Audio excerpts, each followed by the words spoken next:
Hello everyone, welcome back to my channel. So last వీడియోలో చూసారు కదా, మనం హైదరాబాద్ నుంచి మైసూర్కి అయితే రీచ్ అయిపోయాం బై ట్రైన్. సో అక్కడి నుంచి అయితే మేము ర్యాపిడోలో క్యాబ్ బుక్ చేసుకొని హోటల్కి అయితే రీచ్ అయిపోయాం. హోటల్ మేము ఆల్రెడీ booking.comలో ముందే బుక్ చేసుకున్నాము రేటింగ్స్ చూసుకొని. ఇక్కడ మనం ర్యాపిడో కానీ ఉబర్ కానీ యూజ్ చేసుకుంటేనే బెటర్. నార్మల్గా మనం బార్గెన్ చేస్తే మాత్రం వాళ్ళు అసలు తగ్గించట్లేదు. అందులో టూరిస్టులు అనేసరికి చాలా ఎక్కువ ప్రైజెస్ చెప్తున్నారు. సో ఇదే మేము బుక్ చేసుకున్న హోటల్ మన్నాస్ రెసిడెన్సీ. ఇది రైల్వే స్టేషన్కి ఒక 1.5 కిలోమీటర్ డిస్టెన్స్లో ఉంటుంది. చాలా స్పేషియస్గా ఉంది అండ్ చాలా నీట్ అండ్ క్లీన్గా పెట్టారు. హైజీన్ మాత్రం చాలా బాగుంది. ప్రైజెస్ మాత్రం సీజన్ని బట్టి డిఫర్ అవుతుండొచ్చు. ఒకసారి మీరు వచ్చే ముందు చెక్ చేసుకోండి booking.comలో.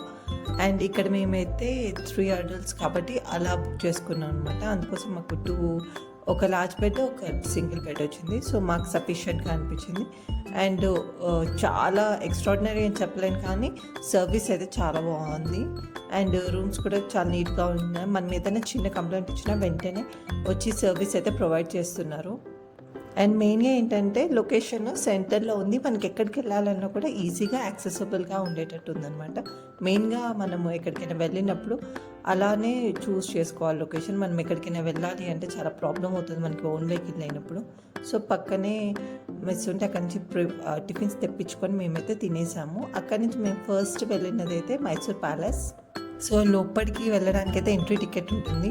దాంట్లో బిలో 12 years పిల్లలకైతే టికెట్ లేదు. మిగతా వాళ్ళందరికీ 120 టికెట్ ఉంది. లోపలికి వెళ్ళిన తర్వాత ప్యాలెస్ వ్యూ అయితే చాలా బాగుంది.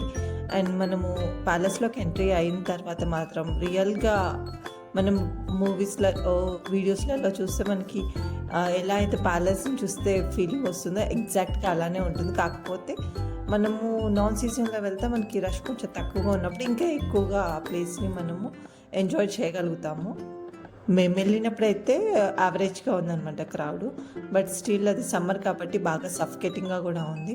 సో ఫస్ట్ టైం కదా ఒక ప్యాలెస్ని చూడడము, మాకైతే బాగా నచ్చింది. అండ్ ఆ పెయింటింగ్స్ అయితే మొత్తము ప్యాలెస్లో ఎక్కడ చూసినా మనకి పెయింటింగ్స్ ఇవే కనిపిస్తూ ఉంటాయి. ఎంతసేపు చూసినా అలా చూస్తూ ఉండాలనిపిస్తూ ఉంటుంది. నాకు ఇక్కడ బాగా నచ్చింది అయితే ఈ ఆర్చ్ మోడల్ అనమాట. ఎక్కడ చూసినా మనకి సిమెట్రీలో ఆర్చెస్ ఉంటాయి. అండ్ పైన సీలింగ్లో కూడా ఆ ఆర్కిటెక్చర్ అయితే చాలా బాగా అనిపించింది. అండ్ మనకి ఎక్కడికక్కడ ప్రతి సెక్షన్లో ఇలా పెయింటింగ్స్ ఒకటి పెడతారు. మనకి ఆ టైంలో ఉన్నట్టుగా అన్ని పెయింటింగ్ హ్యాండ్ పెయింటెడ్ అనమాట.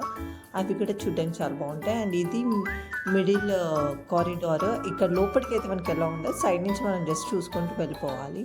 అండ్ ఇక్కడ వీళ్ళది రాజపరివారం. ఇది వడియా డైనస్టీకి సంబంధించిన ప్యాలెస్ కాబట్టి సో వాళ్ళకి సంబంధించిన మొత్తం ఫ్యామిలీ పిక్చర్స్ అన్నీ ఉన్నాయి ఇక్కడ. ఈ వడియా డైనస్టీలో మెయిన్ ఎక్కువగా మనకి కనిపించేది అయితే కృష్ణరాజ వడియార్. ఆయన స్టాచ్యూస్, ఆయన పిక్చర్స్ ఎక్కువ కనిపిస్తుంటాయి. అండ్ ఆ కాలంలో వాడిన డిఫరెంట్ వస్తువులన్నీ షోకేసింగ్ పెట్టారు. అండ్ ప్రతి ఒక్కటి మనం అలా చూసుకుంటూ వెళ్ళిపోవచ్చు. ఇది వచ్చేసి మనకి ఆ రాజులు కూర్చునే సీటింగ్ ఏరియా అనమాట. ఏది కూడా మనకి టచ్ చేయడానికి వీలుండదు. జస్ట్ మనం అలా చూసుకుంటే అది సిల్వర్తో చేసింది కదా, సో అందుకోసమే కొంచెం మనం దూరం నుంచి ఇలా చూసుకుంటూ వెళ్ళిపోవాల్సి వస్తుంటుంది. అండ్ ఇంకో సెక్షన్కి రాగానే మళ్ళీ అక్కడ పెయింటింగ్స్ స్టార్ట్ అయిపోతాయి. అండ్ చూడండి ఆర్చెస్ అయితే భలే ఉంటాయి. పిక్చర్స్ వాటికి చాలా బాగుంటాయి. అండ్ సీలింగ్స్లో షాండియర్స్ కానీ చాలా మంచిగా అనిపిస్తాయి. ఎప్పుడు మనం చూడని ఎక్స్పీరియన్స్ కదా, ఫస్ట్ టైం ఆ ఎక్స్పీరియన్స్ చూస్తుంటే చాలా బాగా అనిపిస్తుంది. అండ్ ఇక్కడైతే ఎన్ని పిక్చర్స్ తీసుకున్నామో మేమైతే. మనకి అక్కడ రాసి పెట్టి ఉంటారు, గైడ్ అంటే ఎవరు ఉంటారు కానీ జస్ట్ అక్కడ రాసి ఉంటుంది ఏ ఏం ప్లేస్ దీనికి సంబంధించింది ఎవ్రీథింగ్ ఇంగ్లీష్ అండ్ వాళ్ళ లాంగ్వేజ్లో రాసి ఉంటుంది. సో అక్కడ చూసి చదువుకోవచ్చు. అప్పటి కాలంలోనే లిఫ్ట్ కూడా ఉంది అక్కడ. ఇది ఓన్లీ మనకి ఫస్ట్ ఫ్లోర్ వరకే అలౌ చేస్తారు, పైకి అయితే అలౌ లేదు. 3 floors ఉందంట, బట్ ఓన్లీ ఫస్ట్ ఫ్లోర్కే మనకి అలౌ ఉంది. సో అలా చూసుకుంటూ ప్రతి ఒక్కటి వీడియోస్ తీసుకుంటూ మేము కొన్ని ఫొటోస్ తీసుకుంటూ అలా ఫ్రంట్కి వెళ్ళిపోతూ ఉన్నాము. బట్ ఆ ఆర్కిటెక్చర్ అయితే ఎంతసేపు చూసినా చూడాలి అనిపిస్తుంది. ఇండో సార్సెనిక్ ఆర్కిటెక్చర్లో కట్టించారంట. చాలా బాగుంది ఆర్కిటెక్చర్ మాత్రం. ప్రతి ఒక్క సెక్షన్ చాలా డిఫరెంట్గా అనిపిస్తుంది, ఒకదానికి ఒకటి సంబంధం లేకుండా అనిపిస్తూ ఉంటుంది ఒక్కొక్క రూమ్ పాస్ అవుతున్న కొద్దీ.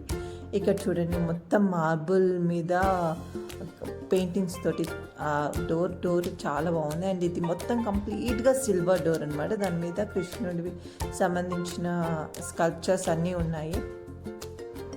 సో ఇలా మనం కొన్ని పిక్చర్స్ అన్నీ తీసుకొని బయటకు వచ్చిన తర్వాత దసరా టైంలో ఊరేగింపు జరుగుతుంది కదా, సో ఆ టైంలో యూజ్ చేసే వస్తువులన్నీ కూడా బయట సైడ్ కొంచెం డిస్ప్లేలో పెట్టారనమాట. అంటే ప్యాలెస్లోనే, కానీ ప్యాలెస్కి కొంచెం బయటలాగా అనిపిస్తుంటుంది, కారిడార్ లాగా దాంట్లో పెడతారు. ఇక బయటకు వచ్చిన తర్వాత మనకి ఈ ప్యాలెస్ చుట్టుపక్కల ఆ ఏరియాలో సరౌండింగ్స్లో చాలా టెంపుల్స్ ఉన్నాయి. అండ్ ఇది వాళ్ళ రెసిడెన్షియల్ ప్లేస్ అంట, అక్కడ ఉండే వాళ్ళది. ఇప్పుడు ఎవరైనా ఉన్నారో లేరో మనకైతే తెలియదు. బట్ ప్యాలెస్ అయితే చాలా బాగుంది. నియర్లీ ఒక 1 నుంచి 1.5 అవర్ పడుతుంది క్లీన్గా మొత్తం చూసుకోవాలి అంటే మాత్రం. అండ్ అక్కడి నుంచి అయితే మేము లలితా మహల్ ప్యాలెస్కి వెళ్ళాం, బట్ అది క్లోజ్ ఉంది. సో అక్కడి నుంచి మేమైతే రిటర్న్ వచ్చేసామన్నమాట. సో నెక్స్ట్ ఏం చేసాము, ఎక్కడ ఏం చూసాము అనేది తెలియాలి అంటే నెక్స్ట్ ఫర్దర్ వీడియోస్ కోసం మీరు వెయిట్ చేయాలి. సో మీకు మాత్రం వీడియో నచ్చితే లైక్ చేయండి, షేర్ చేయండి, సబ్స్క్రైబ్ చేయండి. Thanks for watching.